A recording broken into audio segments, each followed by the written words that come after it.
fiery horse with the speed of light, a clod of dust, and a hearty hi-yo silver, the Lone Ranger.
With his faithful Indian companion Tonto, the daring and resourceful masked rider of the plains led the fight for law and order in the early western United States.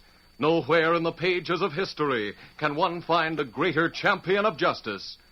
Return with us now to those thrilling days of yesteryear. From out of the past come the thundering hoofbeats of the great horse Silver. The Lone Ranger rides again. Come on, Silver. Let's go, big fellow. Hi-yo, Silver! Hi!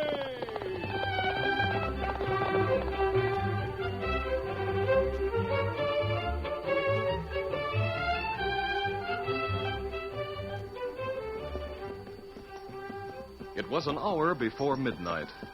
In spite of the snow that fell in large drifting flakes, an unusual brightness was reflected by the shimmering whiteness of the trail as the Lone Ranger, with his 14-year-old nephew Dan Reed, and with his Indian companion Tonto, rode leisurely along toward the town of Silverton. You haven't said much, Dan. What's on your mind? Well, as a matter of fact, sir, I'm wondering why we're riding to Silverton. It's so late, and with the snow and all. Well, maybe you tell Dan everything now, so him enjoy visit we make tonight, Kimasabi. All right, Tonto. I think Dan will learn a lesson from what's happened. And what's more, I think he'll appreciate what's to come. Golly, I'd like to hear about it, sir. I guess you've heard of Mr. Upton, who came to Silverton about 8 months ago and bought the silver mining company there? Oh, yes, sir. He has a boy about my age named Donald. I met Donald Upton several times at the general store in town. Well, Mr. Upton has an office in town, and Walt Miller was manager of the mining headquarters outside of Silverton. Upton rarely went to the mine and left things out there in Miller's hands. About 3 weeks ago, Walt Miller entered Mr. Upton's office and...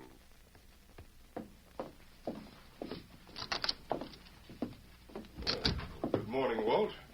I suppose you've come for the payroll. That's right, Mr. Upton. Bill, my clerk here, brought the money over from the bank a while ago. I'll count it out for you shortly and lock it in the bag for you to take out to the cashier at the mine. By the way, how's old Sheldon getting along? Well, sir, as a matter of fact, Sheldon's resigned and took a job over at Pecos. Sheldon resigned? Yes, sir. But I put a new man on last week. A nice chap that Sheldon knew in Stockton. He's a bank teller there. Came there about 6 months ago. Oh, I see. Why did he want to leave the bank? He sure had reason enough. His job pays a lot more for one thing, and he needs money bad. Has a boy about 8 years old and a wife who's an invalid. Seems a skittish horse threw her a couple of months ago, and she hasn't been able to walk since. Oh, that's too bad. It sure is. Dawson hopes to get enough money someday to pay a good surgeon to examine her and maybe do something for her. Dawson, did you say? Yes, sir, that's his name, Paul Dawson.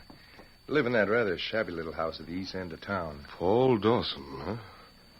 And he went to Stockton about 6 months ago? Yes, sir. Came from St. Louis, I understand. I see. So he's our new cashier out at the mine, huh? Yes, sir. I suppose you'll follow the usual routine with Dawson as you have with Sheldon. Carry the locked bag containing the payroll to him and have him open it with the key I left out there? That's right. You have the only other key to lock it with. As long as you handle the money here and he's responsible for it out there, I'd rather not have a key to the bag. Of course. Well, I'll get the money from the safe. I hope that fellow's trustworthy, since he's so badly in need of cash. Well, I'm sure he is, Mr. Upton. Well, here's the cash. Put the bag on my desk and open it up. All right. There it is. Cash is tied up as usual in bundles of $500 each. Here are 11 bundles to make the necessary $5,500 for the payroll. I'll put them in. There's one bundle, 2, 3, 4. Upton slowly counted the bundles of cash as he put them in the small black bag under the watchful eyes of Walt Miller. Finally, all 11 bundles were in the bag. Then, as Mr. Upton closed the bag and reached into his pocket for the key, he spoke to Miller. By the way, Walt, step into the back office and tell Bill I want him to ride out to the mine with you. I've heard of outlaws in the vicinity. Gosh, in that case, I'll be glad to have him go. I'll get him. Glad Bill's coming with me. Wouldn't like to get robbed on the way. Golly, did outlaws hold them up on the way? No, Dan. They arrived at the mine headquarters safely. Turned the bag over to the cashier, Paul Dawson. Bill went back to town, and Walt left Paul alone in the headquarters office to make up the payroll. A little later, Walt returned to the mining office.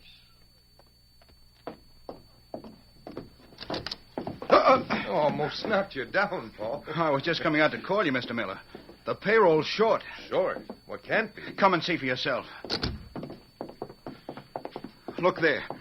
10 bundles when there should be 11. There's $500 short. Mr. Upton must have made a mistake. Now, hold on, Dawson. He didn't make any mistake. I saw him put 11 bundles in that bag. You're making the mistake if you think you can pull a fast one like that. But I tell you, when I unlocked the bag and took out the money, only 10 were in it. Bill rode with me all the way, and that bag was locked. Only you and the boss have keys to it. And I know he put in 11. You go get your hat. We're going in to talk to the sheriff right now. No. And I'm willing to bet... No, I won't go with you. You can't blame me for taking the money. I'm leaving here now. Oh, no, you're not. Get out of my way. Gotta get away quick. I won't let him send me to prison. I won't. Oh, Paul Dawson ran from the mining office and rode off into the hills. Golly. Of course, the sheriff and a posse hunted for him. But he managed to cover his tracks and get away. Gosh. What about his invalid wife and his little boy? Well, that was the sad part of it. Dawson's wife and his boy, Sandy, were left destitute. Tonto and I didn't know about them at the time, or we would have helped. That's right. For 2 weeks, nothing was heard of Dawson. During that time, the widow Downs, a neighbor who had little herself, did what she could for Sandy and his mother. Well, one day, about a week ago, Mrs. Downs took some soup and carried it over to Dawson's shabby little house.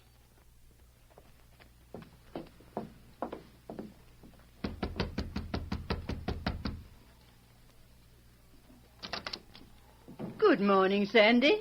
I brought a bit of soup for you and your mother. Oh, hello, Mrs. Downs.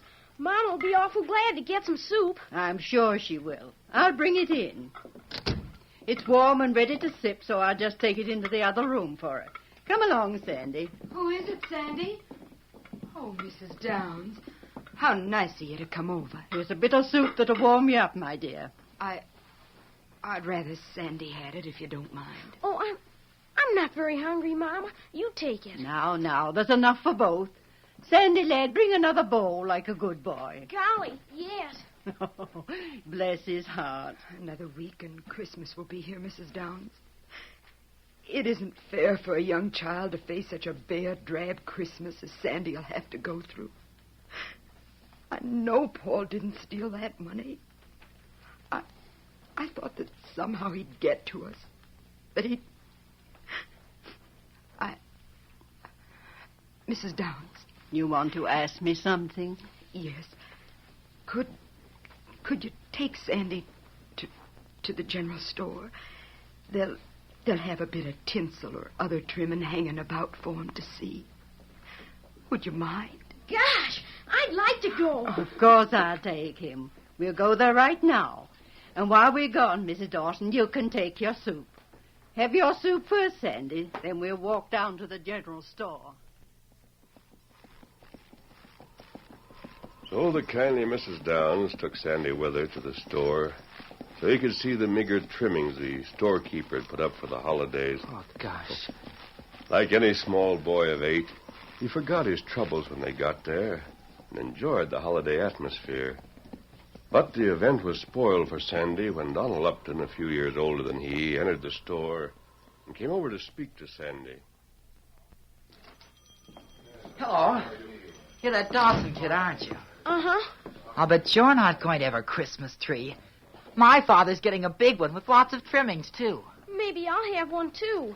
I suppose you think Santa Claus will bring you one. Is that it? My mother says that the real Santa Claus is the spirit of the Christ child that makes people want to give gifts because Christmas is his birthday. And if everyone does right and wishes hard enough, the wishes might come true at Christmas. So there. Aw, do you know what I think? See here, Donald Upton, you've said enough. Sandy, lad, there's a little pine in my yard, and we'll cut that down for a Christmas tree for you. Golly, I feel sorry for little Sandy. Tonto and I did, too, when we heard about it later. That's right. Well, a few days ago, Tonto and I, who had been hunting for Paul Dawson without success, had a bit of luck. We rode near Eagle Canyon, and Tonto noticed a thin column of smoke rising from back up the canyon. We rode up there and saw a deserted prospector's cabin. Leaving our horses, we approached cautiously on foot and sneaked open the door. We saw a man asleep on a cot against the far wall. There, man, sleeping on cot. Back yonder, Kimasabi. Yes. He must be worn out with fatigue not to have heard us come in. Let's look. Kimasabi, that looked like Dawson. Me see him once at mine. Get your gun handy. I'll waken him. Dawson. Dawson, wake up. Outlaws. You're covered. Now go for your gun. I don't have a gun. If this is your cabin... Dawson, we've been hunting for you to take you to the sheriff for the mine office robbery. I didn't steal that money. Look, would I be here now like this if I had? What do you mean? I haven't eaten for 2 days. I lost my horse. If I'd stolen money, would I try to live on scraps, berries, anything I could find like I've done? All right. Take me back. I can't stand it any longer. I worry about my wife and son. It's driving me crazy. Crazy, I tell you. Here, sit down, Dawson. Take it easy. That money, if I could only figure it out somehow. Only Upton and I had keys to the bank. But he's rich. Why would he want to take it? He'd know I'd get the blame. Does Upton know you, Paul? Not that I know of. I've never even seen the man. Oh. The only Upton I knew was back in St. Louis. He was a doctor, a well-to-do surgeon. He had reason to hate me, but he left St. Louis. I haven't heard of him since. No, this couldn't be the same one. And anyway, he didn't even know I was around. Did that doctor you speak of have reason to leave St. Louis? Yes, very good reason. To avoid arrest. Did he have any family? A wife and son, perhaps? Yes. Yes, he did. Why? Paul, after you answer a few more questions, I think I will take you back to town to prove that you didn't steal that money after all.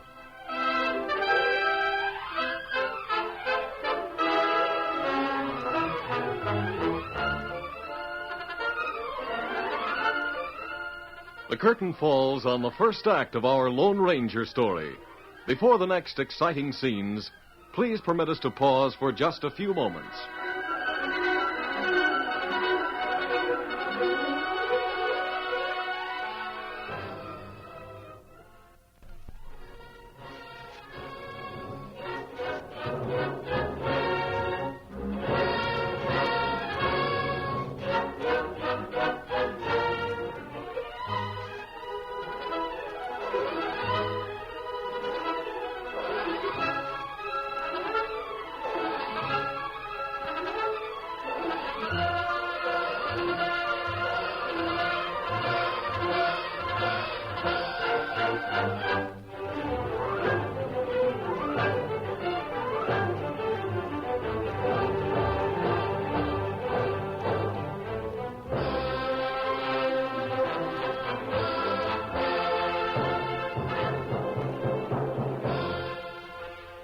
to continue our story.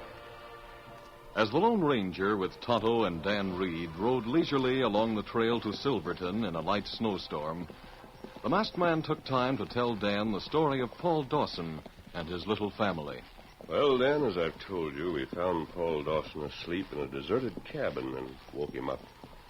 His denial of guilt and the few things he told me about a doctor in St. Louis roused my curiosity, so I questioned him further.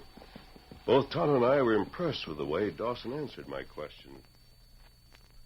Now, tell me, Paul, what was it that Dr. Upton did that caused him to leave St. Louis? And what was your connection with the matter? More than 8 months ago, my uncle was sheriff there. He's dead now. Anyway, he made me a deputy, though I worked part-time in a bank, too. Go on. The bank was held up. The 2 outlaws got away, but we got a look at them. And we knew one of them had been wounded by one of our bullets. I see. What then? My uncle was quite sick at the time, so I took a posse out after them. The next day, we caught them in their hideout some distance away. The wounded outlaw's shoulder had been treated by a doctor and properly bandaged, as we could readily tell. Yes, I understand. Go on. They both swore that the well-known surgeon, Dr. Upton, had fixed the wound, but that he demanded $1,000 of the stolen money for doing it, promising that he'd send them out of town in his own carriage. That's not good. Anyway, I delayed getting out a warrant out for Upton's arrest for a while. But the outlaw's story rang true, and someone had seen the doctor's carriage going out of town over the route they had taken. That's interesting. Well, finally, I went to Dr. Upton's house myself. But someone had tipped him off, and he'd left town. That was proof of guilt? No, wait, let me finish. His wife and son, Donald, stayed on in the fine big house for a while. Then she quietly sold it to some Easterner. Just as quietly left St. Louis to join the doctor someplace. Oh, what then? The outlaws came up for trial, and they were sentenced to hang. Just before the hanging, they confessed that the doctor didn't know they were outlaws at all, and that he didn't demand the money they said he did. Then why didn't he stay to defend himself? Everyone was bitter against him at the time. I guess he felt he didn't have a chance. I'm in a position to know how he felt now. That's right. I had no way of contacting him to let him know. Then when my uncle died 3 months ago, I brought my wife and son out to Stockton and took a job in the bank. A few weeks ago, I got the job at the mine office. That's all there is to it. I see. Then, still thinking that you might be after him, Dr. Upton would do what he could to prevent you from disclosing his identity. At least until after he could put you in such a position that no one would believe whatever you might have said against him. You mean you really think Mr. Upton in Silverton is Dr. Upton? Yes, Paul, I do think so. I intend to make sure. I'm going to take you to stay a short time with someone I know is your friend, until I can have the charge against you cleared. Gosh, mister, if you could do that, well, Christmas is coming in a few days, and I could go home. Yes, that's what I'm hoping, Paul. Come on, we'll take you back to town now. Golly, did you get things cleared up like you wanted to, sir? I'm coming to that, Dan. Tonto and I left Paul with Mrs. Downs. That night before last, I went to Upton's house. I waited until I knew he was sitting up alone. Then I went to the door.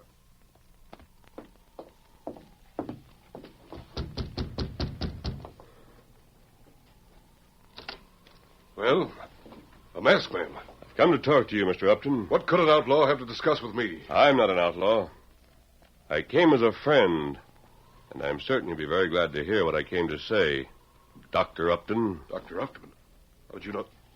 I mean, you made a mistake. You just gave yourself away, Doctor. Now, do you care to listen to me, or shall I go elsewhere? No, come in.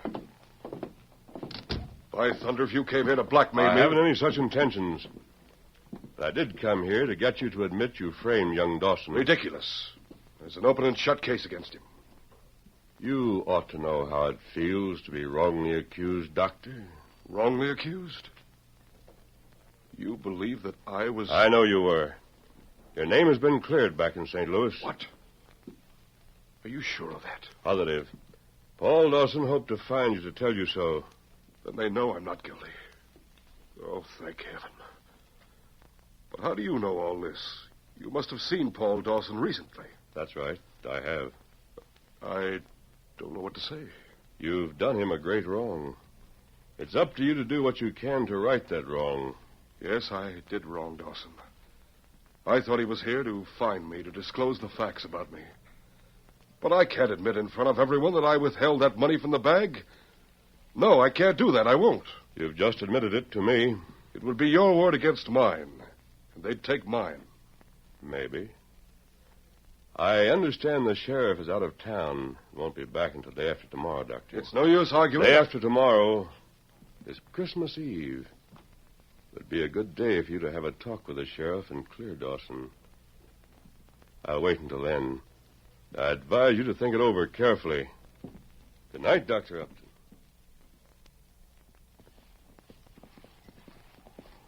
Gosh, did Dr. Upton go to the sheriff? Yes, he did, Dan. And the charges against Paul Dawson were dropped. Mr. Upton explained that he had withheld the money. When I told Paul, you can imagine how he felt.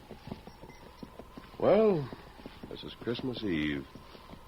Just after dark, I took Mrs. Downs and Paul Dawson to Paul's house. When we reached the front porch, we found Dr. Upton waiting. Neither he nor Paul spoke a word. I whispered to them to follow me. Mrs. Downs had told me that Sandy's scraggly little pine tree was up in the front room, and that she and Sandy had trimmed it with bows made of bits of ribbon or little balls of cotton. I had mentally compared it with a big, glittering tree I had seen at Upton's. We quietly opened the door to the darkened room. Sandy had brought a blanket and spread it close to the tree to sleep on. As we tiptoed in and stood just inside, we saw Sandy's figure kneeling near the tree. We listened.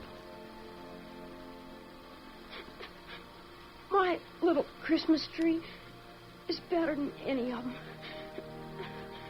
And thank you, God, for sending it to me.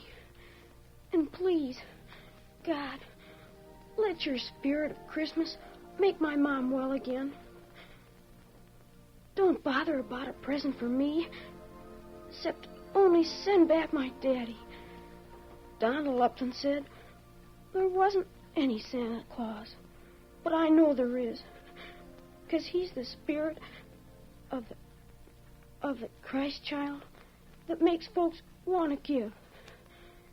So please, see that I get what I asked for just now. Amen. Sandy spoke his childish prayer.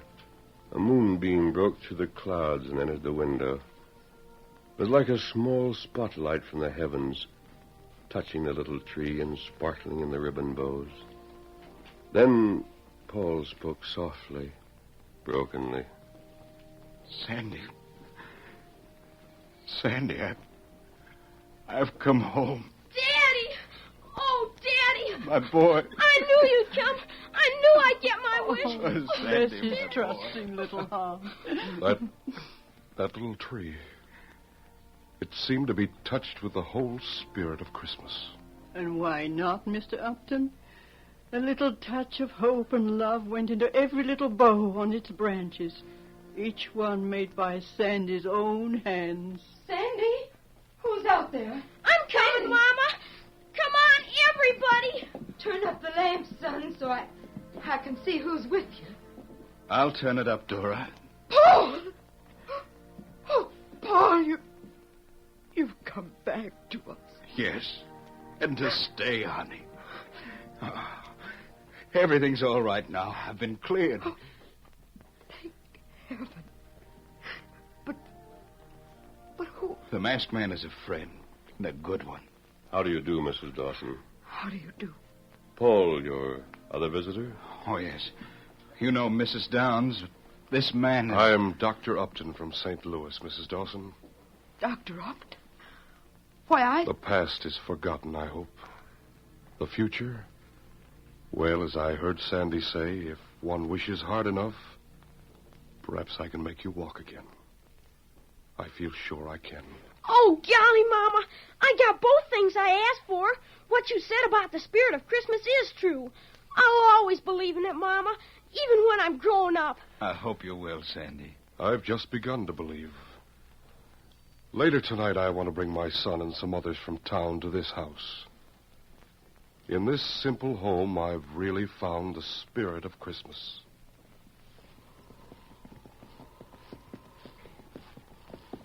That's the story, Dan. Now, there's Dawson's place just ahead.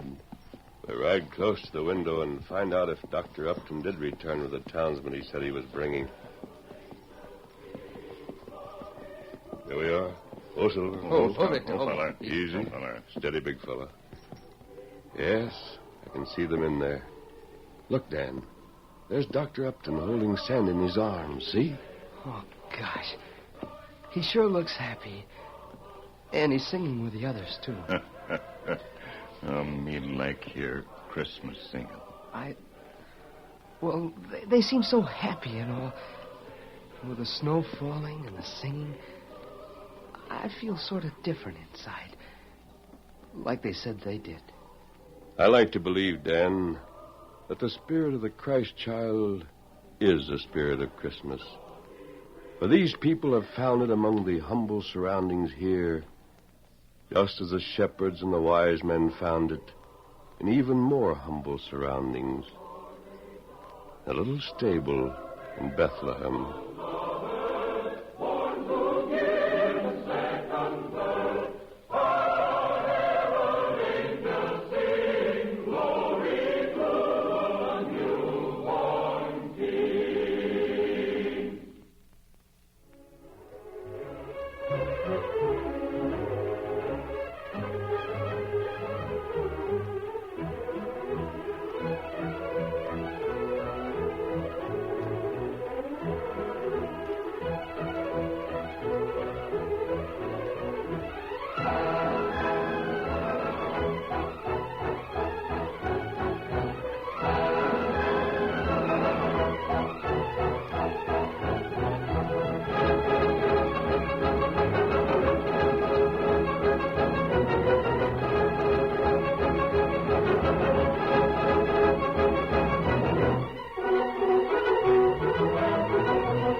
This is a feature of the Lone Ranger Incorporated, created and produced by George W. Trendle, directed by Charles D. Livingston, and edited by Fran Stryker. The part of the Lone Ranger is played by Brace Beamer.